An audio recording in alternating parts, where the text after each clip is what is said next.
Hey, Nimpiodo, a jaw song pupule so. A coot, the cool mamma bube, a gong Easter nibala. Oh, Dado Jimmy ye, a near or young nija sodo, no Johnny luba. Mabube me, a jaw diga, mapio di babu shin. Nido sit there diga, Eddie lobe. Sit there's a ga, mutam ya, so that, sasso down she them hola. Ehe, Kobi mado, Moelole, Macambu. Sape, Pashumia no to me alo, Mingla passion.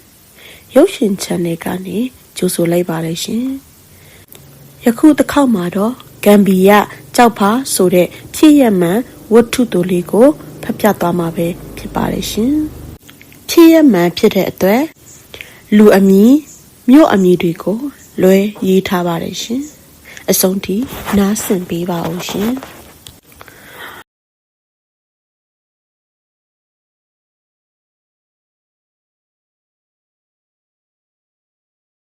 A jaw song pupule. Saja omla. Masabeka, at Dansasani, the Lalong Chana yet, Kachaje, all I did. Mo ucha gala mo, the piai, napiai, you are like the car. Yakwa landui, Lanto Lanlamia, Mashidobi. Kudo, mo tai dobi, so dole, now te, the jaw, you are yet at the Gankin. They knew they like to ga, Pinsinibi, pity. Land die, showke a jaw song where need to shimala, who the adripin, ain't do, teto, like Tia di male, le bimbi, a do, young la kebi. Hey, a jaw lava oh. Ain't the a ma, call it the pie, Mazabe, Biodabi, to a sito, cut the shout la kebi. Chanaga, punt hard the pin, chant head to win like the car, a jaw where the duga ain't powadi, yes, I'll need thee. A jaw the cool loudly. Naseva shin. A jaw where the dojiga, Yana tartan thin, a jaw banji a twinshi, a jaw miago, landlord chica, Nimount jolly. Hey, Nimpioro, a jaw song bubule so. A coat the cool mamma bube, a go isaniwala. Oh, Dado Jimmy ye, a mere or young nija sodo, no Johnny luba. Mabube me, a jorica, mapio de babu shin. Ye do see the rica, at the lobe. See this a ga, mutamia so de, sasso down she them hola. Ehe, Kobi mado, mawe lule, macamu. A dojica, a jorico, you lie, do majadico. Pitalai, Lonia, Beluedo, a yet jomia, Biangu jomiama, Bedju condi. Must be le, tat saka, my piotion or the pin, to a dojigo, my check, knit that jaw, nina biatole, to a dojiga, gayupe beside me. The yapo chakuta eh? The lopa nation, neapo you bala, said coop beba me. Ame, ni a jaw is a satigomia. Nam account the well dano, no being arm judo. Now, do, see when Milan see chintapin, must be gabe, a short belayadi. A jaw miago, a nitobi, a chin ye, tokally, don't talk tabby like thee. Hey, a jaw yami, a chin ye, don't lay da, miamate. Na a chin ye miama, zaida. Say take out. Daughter, Pimmy Dolly. Now te a chinny, don't talk tappy like thee. Dojiga, the yada a pieji, the yet topedy. Jimmy, Passanjiga pieni bala. Oh ha, ngama jim shibu, Dabashide, Passambe, Piemabo. Pick up pipian don't bo, Ninoga say de be. Say where they ca, tet don't labor Masabe, Bama ma piochinobe. To chantema let twilighty. Say tegale, that yin chalai meaty. Dilozi where they chebe so ye, you put my pionet. A yina piolo de.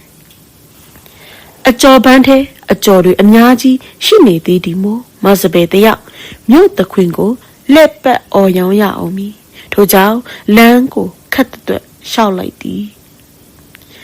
သူ့နာမည်မစပယ်သူကအသက်30ခန့်ရှိပြီဖြစ်ပြီးအိမ်ထောင်ကွဲတစ်ခုလက်ဖြစ်သည်မစပယ်တွင်သမီးလေးတစ်ယောက်ရှိကသမီးကလေးနာမည်မှာတုံဖြစ်ပြီးအသက်10နှစ်ကျော်ပြီဖြစ်သည်အခုဒီကျောင်းမတက်ဘူးပဲအိမ်တွင်သာနေထိုင်သည်မစပယ်ထံတွင်အသက်60ကျော်သူ့အမေကြီးကလည်းအိမ်တွင်ရှိသေးသည်မြေဖွား2ယောက်ကိုစိန်ဆောက်ထားခဲ့ပြီးအကျော်ဘန်းရွက်ကရွာရိုးကိုပေါက်ရှောက်ရောင်းရခြင်းဖြစ်သည်ယနေ့လည်းကန်ဆိုးသည့်နေ့ဖြစ်သည်တမနက်ခင်းလုံးအကျော်တွေကြော်ထားတော်လဲဝဲသူကကျဲပါရာအကျော်များအများအပြားကြံနေလေသည်ထိုအကျော်များကုန်မှမနှက်ပြန်အတွက်အရင်ရမည်ဖြစ်ပြီးကြံသည့်အမျက်များနှင့်သားအမိတွေချက်ပြုတ်စားတောက်ရမည်ဖြစ်ရာမိုးမလွဲခင်ဘန်းထဲကအကျော်များကုန်မရမည်ဖြစ်သည်ဂျင်းစိတ်ကူးနှင့်လမ်းလျှောက်လာရင်မိုးကလည်းထစ်ချုံတန်ပေးနေသည်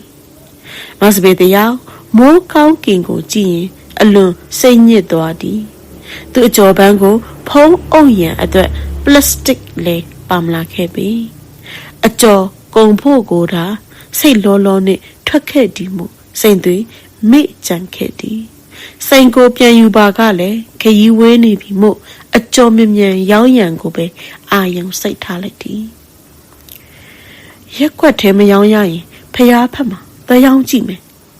မစပယ်အကြံရသွားပြီးရက်ွက်အတွင်းမှာထွက်ကသူတို့မြို့လေရှိဖျားစီတို့ထွက်ခဲ့သည်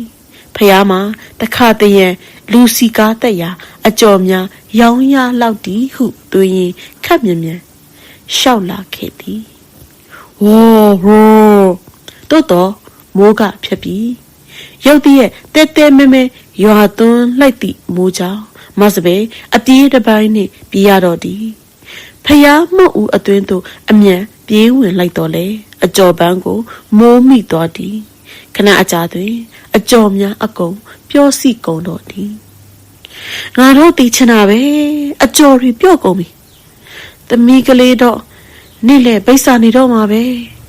အိမ်တွင်ထမင်းမချက်ရသေးသည်ကိုပြန်သွင်းမိပြီးမစပယ်စိတ်ဆင်းရဲသွားသည်အကျော်ပန်းကလည်းရေဆိုးပြီးရောင်းဖို့မပြောနဲ့အလကားပေးလင်တောင်စားမိသူရှိမည်မဟုတ်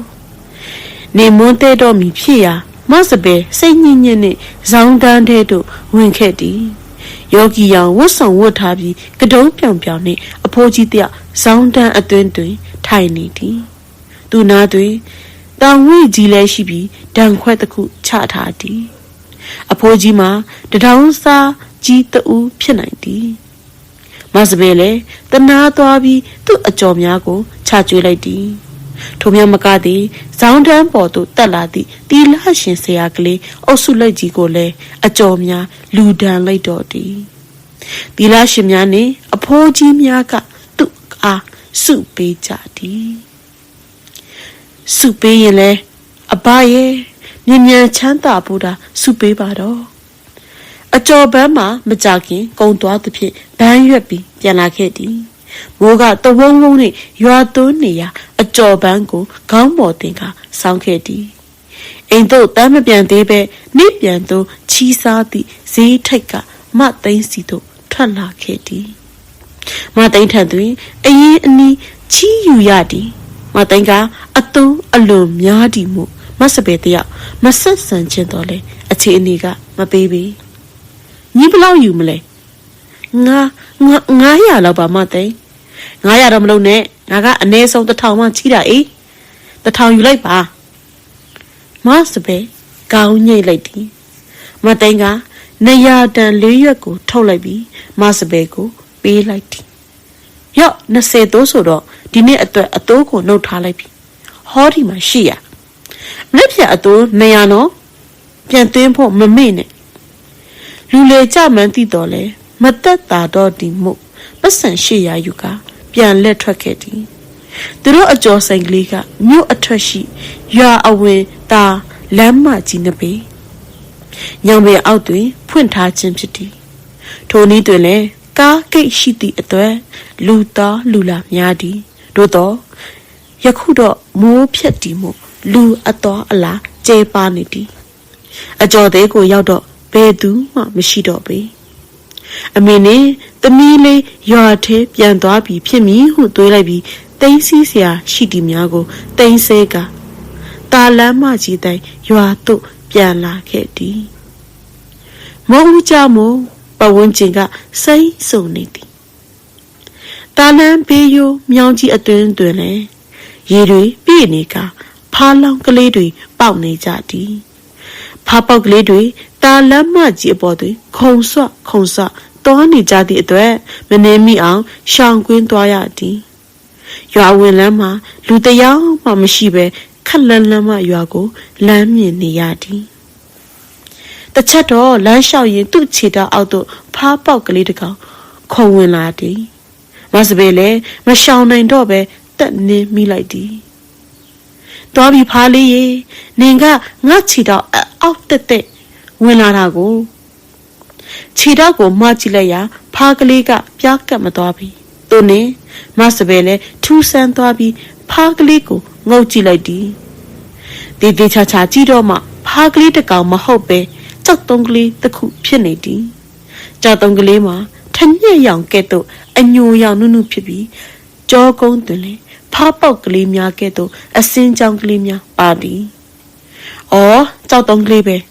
ဒါမဲ့ထူးဆန်းနေဖားတစ်ကောင်နဲ့တူးတယ်ဒီတော့ခုနကငါမြင်လိုက်တာရိုးချောင်းထဲကနေခုံထွက်လာတာပါငါပဲအမြင်မားတာလားကြောက်တုံးလေးကိုလွင်ပြစ်လိုက်မည်ဟုတွေးလိုက်သေးသည်တို့တော့ဖားကလေးနဲ့အလွန်သူသဖြင့်အိမ်မလူများကိုပြမည်ဟုတွေးလိုက်ကအပေါ်မှထက်ဝတ်ထားသည့်ယောက်ျားဝတ်ရှက်အင်ကြီးအဟောင်းကြီး၏အိတ်ကက်ထဲသို့ထိုးထည့်လိုက်သည်ဟာမပြန်လာပြီသမီးနဲ့အမေဖြစ်သူကအိမ်အဝလေကားတွင်ထိုင်နေကြသည်သမီးကပြေးလာပြီးသူ့လက်ထဲကဗန်းကြီးကိုဆွဲလိုက်လေသည်အမေတို့စားပြီးပြီလားငါကတော့မစားရသေးပါဘူးနင်သမီးကိုတော့သူ့ဘာကြီးဖုန်ကြီးကပါမောက်ဆွတ်လိုက်တာအဲ့ဒါကြွေးထားတယ်ဘာကြီးဖုန်ကြီးကိုကျေးဇူးတင်မိသွားသည်ရွာဦးကျောင်းဆရာတော်ကအမေဤအကိုဖြစ်သည်မြေအဖွားနှစ်ယောက်ပြန်လာဒီကိုမြင်ပြီးမုတ်ဆွတ်လိုက်ခြင်းဖြစ်မည်ဈေးလဲရောက်မကောင်းပါဘူးအမေယာမိုးပြီးအကြော်တွေပြော့သွားလို့အရင်ပြုတ်သွားတာနဲ့မသိန်းစီကနေတော့အရင်ပြန်လှည့်လာရသေးတယ်အမေမျက်နှာသိမကောင်းပြီအမေကချောင်းတဟဟစိုးနေသည်အမေကိုစီးခမ်းပြချင်ပေမဲ့လေငွေကြီးမရှိသည့်အတွက်ဈေးမီတို့ကလေးများဖြင့်သာကုသနေရသည်အော်ဒါနဲ့အမေရွာအဝင်လမ်းမှာဒီကြောက်တုံးကလေးတွေ့ခဲ့တယ်အဲ့ထဲကကြောက်တုံးကလေးကိုထုတ်လိုက်သည့်အခါအမေကလန့်သွားသည်ဟဲ့နင့်ဟာဖားပေါက်ကလေးပါလားမဟုတ်ဘူးအမေသမီးလည်းဒီလိုထင်တာသေချာကြည့်အမေကသေချာကန်ကြည့်ပြီးမှကြောက်တုံးကလေးဖြစ်မှန်လက်ခံသွားသည်သမီးကလည်းသေချာကြည့်သည်ဟဲ့ထူးဆန်းတယ်ဒါကြောက်ဖားလေးများလားမသိဘူးကြောက်ဖားဆိုတာဘာလဲအမေရဲ့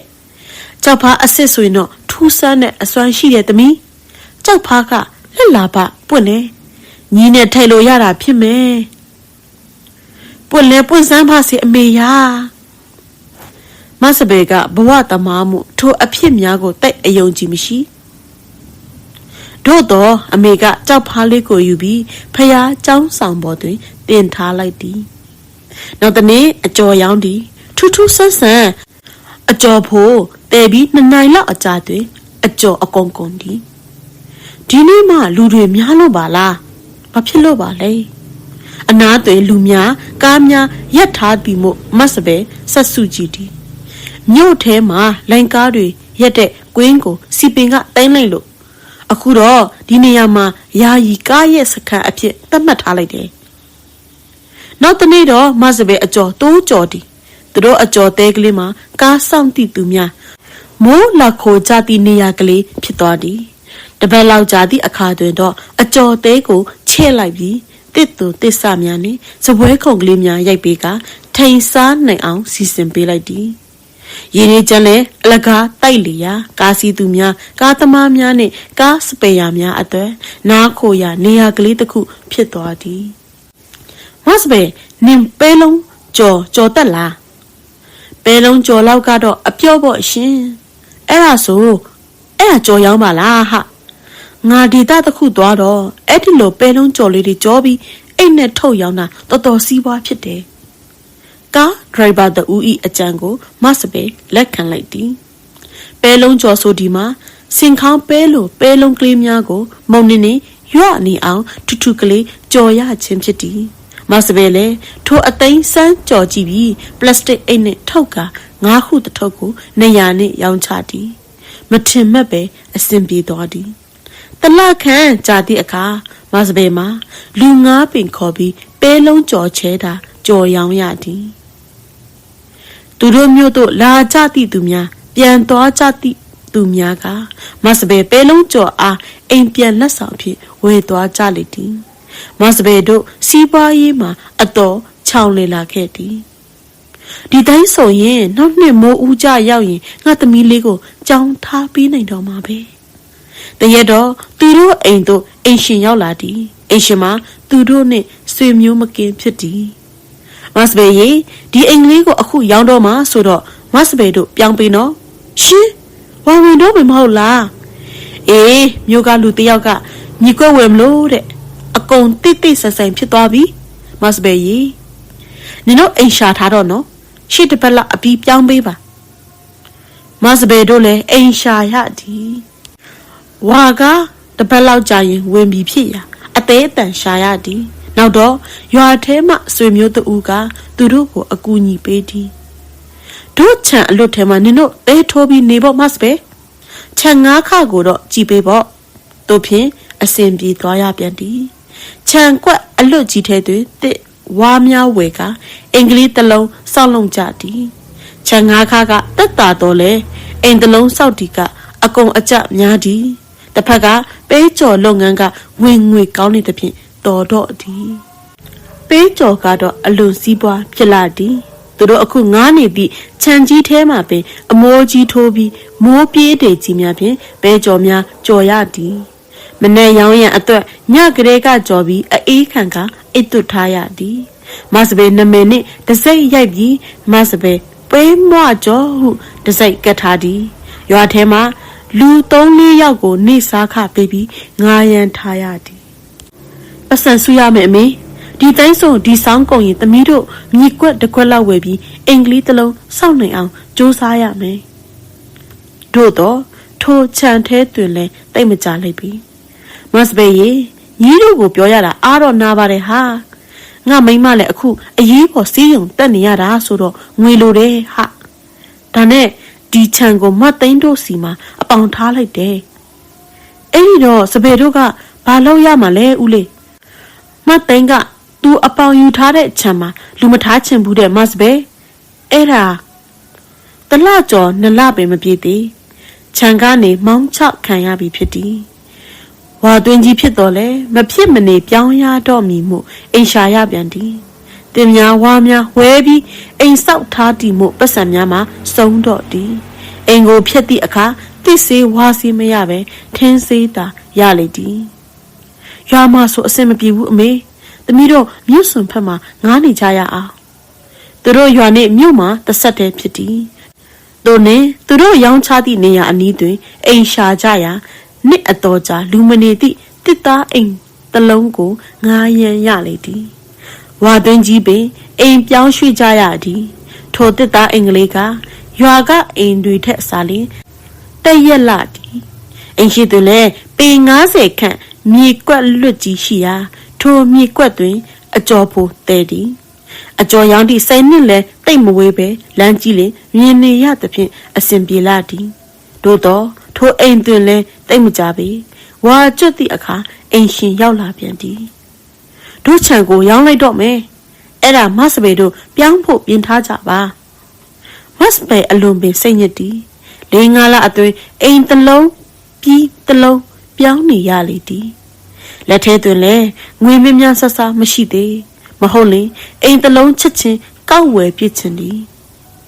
တနေ့တော့မစပေတို့မိသားစုတွေစွန်းဟင်းများချက်ပြီးရွာဦးကျောင်းစီတို့ထွက်လာခဲ့သည်ထိုနေ့ကသူ့အဖေဆုံးသည့်10နှစ်ပြည့်နှစ်ပတ်လည်ဖြစ်သည့်အတွက်စွန်းလူရန်ဖြစ်သည်ဆွင်ကြိတ်လူပြီးတော့အခါဘာကြီးဖြစ်သူဖုံးကြီးနဲ့စကားပြောဖြစ်သည်နင်တို့စီးပွားရေးအဆင်ပြေနေတယ်မဟုတ်လားဘာကြီးဖြစ်သူကသူတို့ကိုတကာမဟုမခေါ်ပဲနေနဲ့ငါတာပြောဆိုတတ်သည်တင်မစီးပွားရေးအဆင်ပြေပြီမဲ့နေရေးထိုင်ရေးကအခက်တွေ့နေပါတယ်ဖေမတ်စဘေကသူတို့လက်ရှိဖြစ်နေသည့်အခက်ခဲများကိုပြောပြရာဘာကြီးဖုံးကြီးကတေချာနားထောင်နေလေသည်ထူးတော့ထူးတယ်ဒါနဲ့နင်တို့စီမှာထူးဆန်းတဲ့ပစ္စည်းတစ်ခုခုများရှိနေသလားငါတိတ်ပြီးမတင်ကားလို့မေးတာနော်မတ်စဘေတို့လည်းတေးသေးချာချာစဉ်းစားလိုက်တော့မှကြောက်ဖားလေးကိုတတိယသည်ကြောက်ဖားလေးကြောင့်စီးပွားတက်နေသည်ဟုဆရာတော်ကိုပြောပြလိုက်ပြီးကြောက်ဖားရရှိလာပုံကိုလည်းပြောပြလိုက်လေသည်ငါထင်နေတာအဲ့ဒါပဲဟာဘာဖြစ်လို့လဲရှင်ဖျားကြောက်ဖားဆိုတာဒနတိတ်တီအောင်တယ်ကွထူးဆန်းတဲ့တဘာဝပစ္စည်းလေးပေါ့တချို့ကတော့ဘူမိအမသေးလို့ခေါ်ကြတယ်မြေကြီးထဲကနေသူ့အလိုလိုဖြစ်လာတဲ့ထူးဆန်းတဲ့ပစ္စည်းတစ်ခုပေါ့သူကစီးပွားရေးအင်မတန်ကောင်းတယ်လက်ရွှင်စေတယ်ပေါ့ဒါပေမဲ့သူ့ရဲ့စိုးကျိုးကတော့ဖားများလို့အမြဲခုံလွှားနေရတာပဲဒါကြောင့်မို့အမြဲနေထိုင်တဲ့အိမ်တွေမှာမထားသင့်ဘူးလူခဏပဲနေတဲ့စိန်တွေဘာတွေမှာပဲထားတာအကောင်းဆုံးပဲနင်တို့အခုအဲ့ဒီကြောက်ဖားကိုဘယ်မှာထားသလဲအိမ်ကဖယားကျောင်းဆောင်ပေါ်မှာတင်ထားပါဗျအေးဒါကြောင့်မို့ဖြစ်မယ်နင်တို့အချိန်ခဏလေးသွင်းဝိုးရွှေ့ဒီရွှေ့နဲ့ဖားများလို့ခုန်ကူးနေရတဲ့တဘောပေါ့အဲ့ဒါကိုနင်တို့စိန်ကိုရွှေ့လိုက်ပါဘာကြီးဖုံးကြီးကဝါတော်20နီးပါးရနေပြီအရင်ကတည်းကစာပေဖတ်ရှုသူတူဖြစ်ရာဘဟုတုတကျေဝသူတူဖြစ်သည်မတ်စဘေတို့လည်းထိုတော့မှအကြံပေါ်သွားပြီးဘာကြီးဖုံးကြီးပြောသည့်အတိုင်းကြောက်ဖားကလေးကိုစိန်သွင်းထားသည်ဆိုင်အမြင့်တနေရာတွင်စင်ကလေးတစ်ခုရိုက်ပြီးထိုအပေါ်သို့ကြောက်ဖားလေးကိုမတိမတာကလေးတင်ထားလိုက်သည်ထိုနောက်ပိုင်းမြို့ထဲသို့တခါအိမ်ပြောင်းပြီးကလေးကထပ်ပြီးအိမ်မပြောင်းရတော့ပြီအတူချုံဆိုရတော့မတ်စဘေတို့မှာနှစ်ကြာသည့်အခါထိုကားခဲ့အနီးရှိမြေကွက်ကိုဝယ်ယူလိုက်နိုင်သည်အကျော်လုပ်ငန်းလဲတွင်ကျဲသွားပြီးအနီးအပါမြို့များတို့ပါလက်ခွဲတိုင်များဖွင့်ရသည့်အထိတွင်ကျဲသွားသည်ယခုထိုမြို့ကလေးကအရင်ကနဲ့မတူပဲအလွန်တိုးတက်သွားပြီဖြစ်သည်မြို့ထဲတွင်လည်းခေတ်မီအစအဦးများနဲ့လာပါနေသည်မြို့ဧရိယာတိုးချဲ့လာသည်နှင့်အမျှယခင်ကမြို့ပင်ညောင်ပင်အောက်ရှိကားဂိတ်မှာလည်းယခုတော့အဝေးပြေးကားများရက်နာသည့်ကားဝင်းကြီးတစ်ခုဖြစ်သွားပြီဖြစ်သည်ထိုကားဝင်းကြီးနှင့်မြစ်ဆောင်ထိုးလောက်တွင်တော့အလွန်ကြီးမားသည့်သုံးထပ်တိုက်ကြီးရှိပြီးထိုသုံးထပ်တိုက်ကြီး၏အောက်ဖက်တွင်စိန်ခမ်းငါးခမ်းတွဲကြီးတစ်ခုရှိသည်ထိုစိန်ခမ်းကြီးတွင်ပဲလုံးကြော်တာမကမြန်မာမုတ်များနှင့်ဒေတာထွက်မုတ်အစုံကိုထုတ်လုပ်ရောင်းချနေလျက်ရှိသည်မတ်စပဲသမီးတုံတုံပဲလုံးကြော်နှင့်မုတ်မျိုးစုံရောင်းဝယ်ရေးဟုစိုင်းပုတ်တက်ထားပြီးဝန်ထမ်းအများအပြားနှင့်ရောင်းချလုပ်ကိုင်လျက်ရှိသည်မိုးထောက်များပေါ်တွင်တော့သူတို့ကိုယ်ပိုင်တစ်စက်အဖြစ်ဖားကလေးတကောင်ပုံစံပုံကလေးရေးဆွဲထားလေသည်ထိုဖားပုံကလေးကတော့ကြောက်ဖားကလေးကိုရင်ညွှန်းထားသည့်ပုံမှန်စာရေးသူတို့မန်းစာသိပြီးလောက်ဖြစ်ပါသည်ပြီးပါပြီရှင်ဒီဖြစ်ရမှန်ဝတ္ထုတိုလေးကိုရေးသားသူကတော့ဆရာအက္ခစောပဲဖြစ်ပါတယ်ရှင်အဆုံးထိနားဆင်ပေးလို့ကျေးဇူးအထူးတင်ရှိပါတယ်ရှင်